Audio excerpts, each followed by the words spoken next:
When discussing Cristiano Ronaldo humiliating Brazilians, it's likely referring to the 2017 FIFA Club World Cup final between Real Madrid and Grêmio, a prominent Brazilian team. The match on December 16, 2017, in Abu Dhabi, was a showcase of Ronaldo's dominance on the world stage, as he once again demonstrated why he's one of the greatest players in football history. Here's a detailed breakdown of the match and the context surrounding the so-called humiliation. Pre-match build-up. Grêmio's confidence. Grêmio entered the game as Copa Libertadores champions, full of confidence.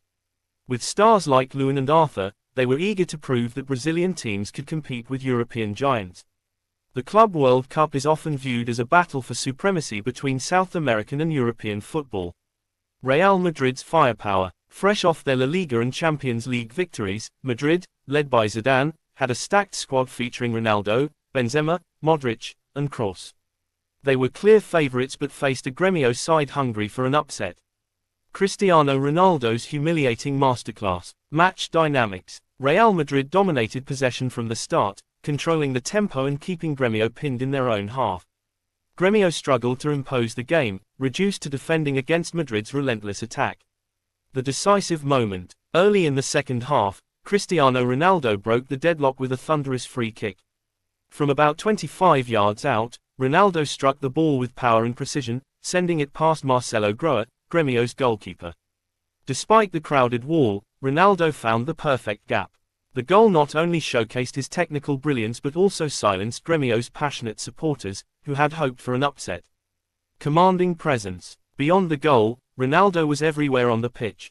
His movement, strength, and ability to dictate play left Grêmio's defenders chasing shadows. Marcelo Oliveira and Pedro Guerrero, Grêmio's centre-backs, couldn't contain him.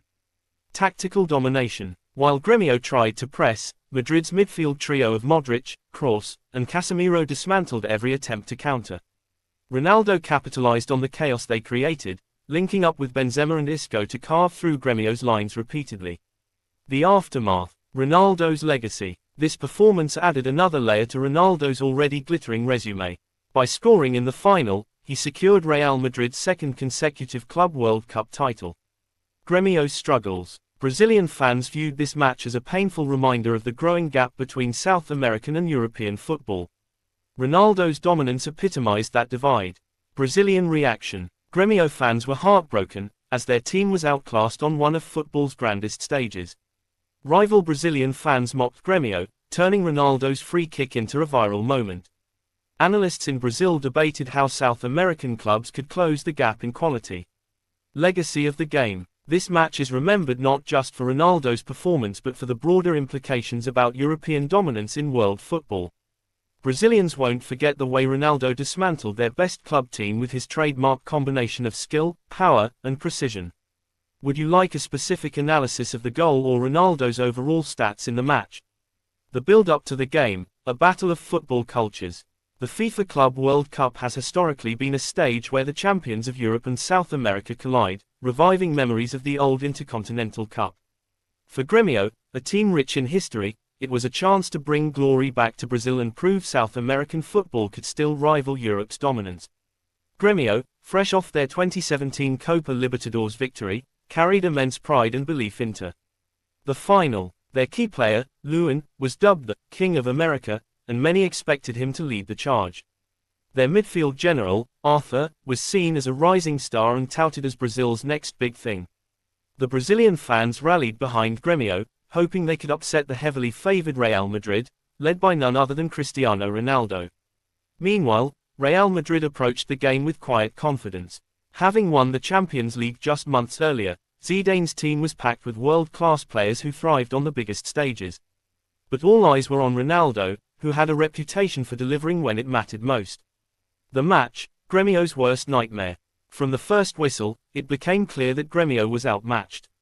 Ronaldo was in unstoppable form, orchestrating attacks, testing Grêmio's defense, and showing why he was the reigning Ballon d'Or winner. First half, dominance without reward.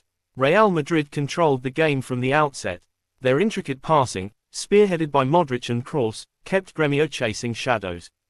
Grêmio's defense tried to stay compact, but Madrid's relentless pressure meant they could barely venture beyond their own half. Despite Madrid's dominance, the first half ended goalless.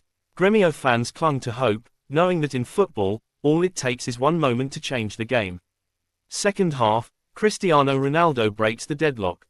It didn't take long for Ronaldo to shatter Grêmio's dreams.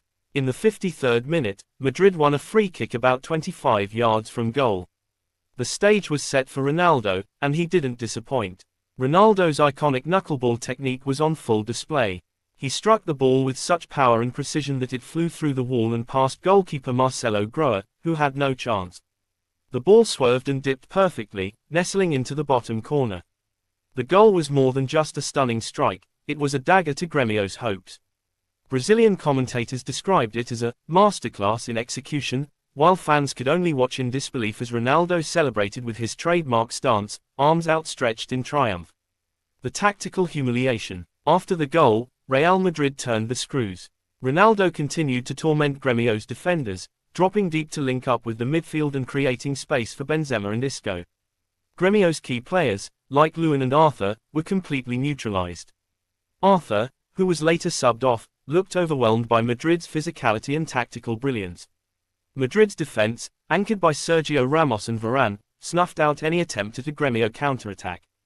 By the end, the 1-0 scoreline felt merciful. Madrid had 20 shots to Grêmio's 1, and the Brazilian side barely registered a significant attack. It wasn't just a defeat, it was a footballing lesson. Aftermath, the reactions in Brazil. 1. Fans' pain and rival mockery. Grêmio fans were devastated. Many had traveled to Abu Dhabi in hopes of witnessing history, only to see their team completely outclassed. Rival fans across Brazil mocked Grêmio relentlessly, with memes of Ronaldo celebrating going viral. His free kick goal was replayed over and over, often with captions like, "This is what greatness looks like." 2. Media analysis. Brazilian media heavily criticized Grêmio's approach. They argued that their overly defensive tactics played into Madrid's hands, and their inability to adapt highlighted the gulf between South American and European club football. 3. Ronaldo's reverence. Even in humiliation, Brazilians couldn't help but admire Ronaldo. His physicality, precision, and knack for rising to the occasion earned grudging respect. Brazilian commentators called him a football machine and a phenomenon, drawing comparisons to their own greats like Pelé and Ronaldo Nazário. Why Brazilians will never forget this. The match wasn't just a defeat for Grêmio, it symbolized the widening gap between Europe and South America. For Brazilians, it was a painful reminder that their once dominant footballing culture was now being overshadowed. Ronaldo's performance, capped by his incredible free kick, was the embodiment of this reality. To this day, the 2017 Club World Cup final is a sore point for Grêmio fans and a talking point in debates about South American football's decline. Cristiano Ronaldo's performance, however, remains a masterclass in dominance and one of the finest displays of his illustrious career. Would you like a breakdown of his other performances against Brazilian teams?